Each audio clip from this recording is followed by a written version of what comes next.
It was the start of my senior year in high school, and life seemed to be moving in slow motion. The same faces, the same hallways, the same routine.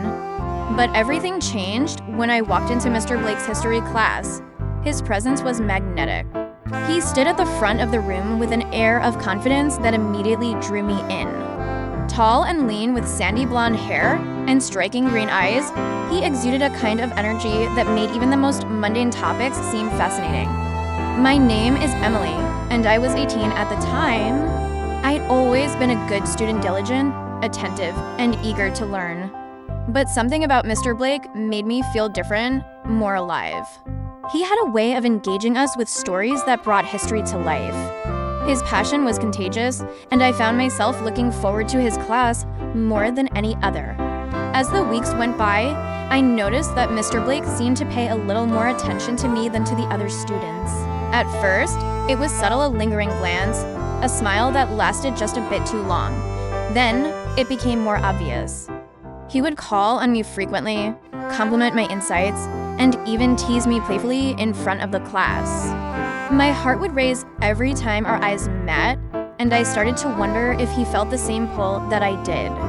One afternoon, as the final bell rang, I lingered behind, pretending to pack up my books slowly. Mr. Blake was at his desk, grading papers.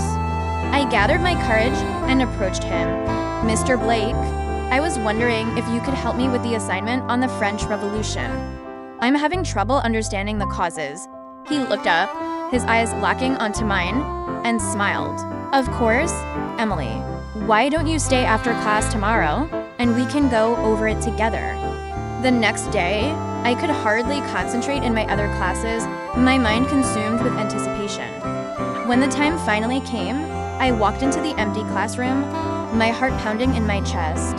Mr. Blake was waiting, and as he stood up to greet me, I felt a jolt of electricity pass between us. We sat side by side, and as he explained the complexities of the French Revolution, I found it hard to focus on his words.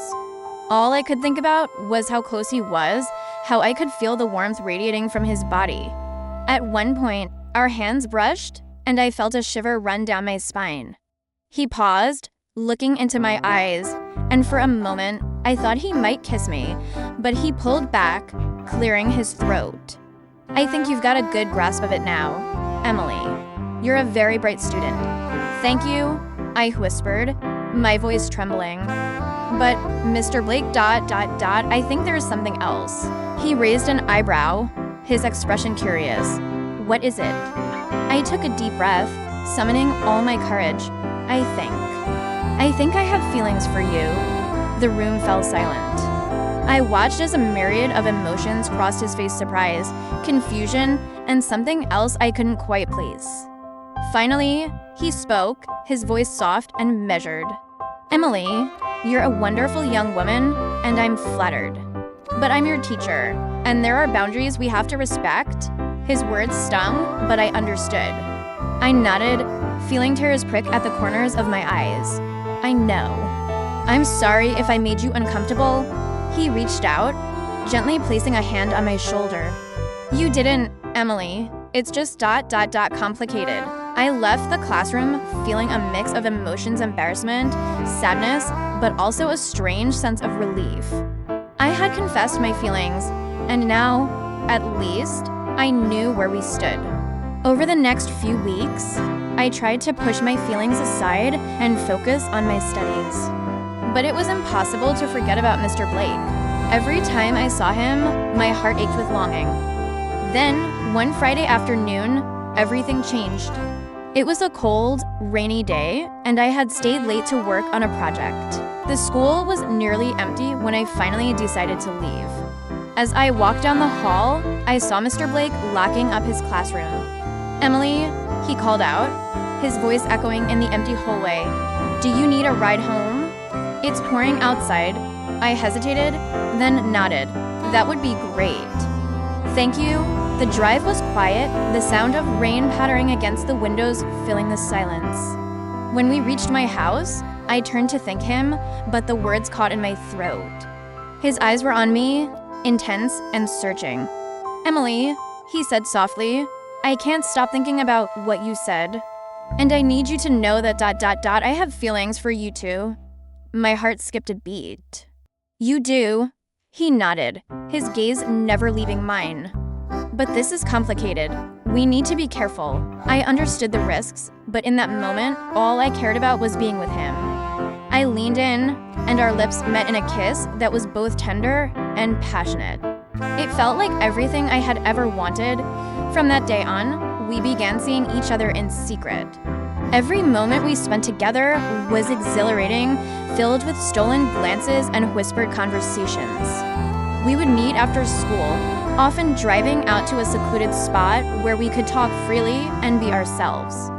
One evening, as we sat by the lake, the sun setting in the distance, Mr. Blake took my hand. Emily, I know this isn't easy, but I need you to understand how much you mean to me. Tears filled my eyes as I looked at him. I love you, Mr. Blake. He smiled, brushing a tear from my cheek. Call me James.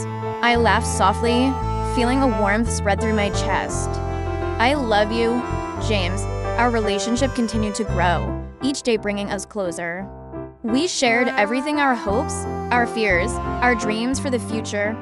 James was more than just my teacher. He was my confidant, my partner, my first love. But the secrecy weighed heavily on us.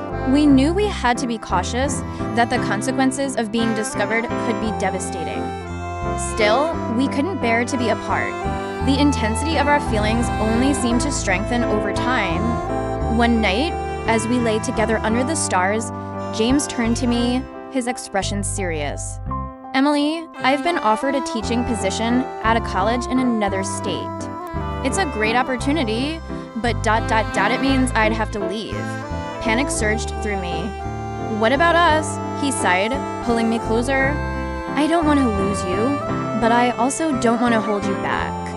You have your whole life ahead of you, and I want you to have the freedom to explore it. Tears streamed down my face as I clung to him. I don't want you to go. He held me tightly, his voice breaking. I love you, Emily, and I will always love you, no matter where I am. But you deserve to experience life, to grow and discover who you are. We spent that night wrapped in each other's arms, the weight of our impending separation hanging over us. The next morning, we said our goodbyes, our hearts heavy with the pain of parting. James left for his new job, and I stayed behind to finish my senior year.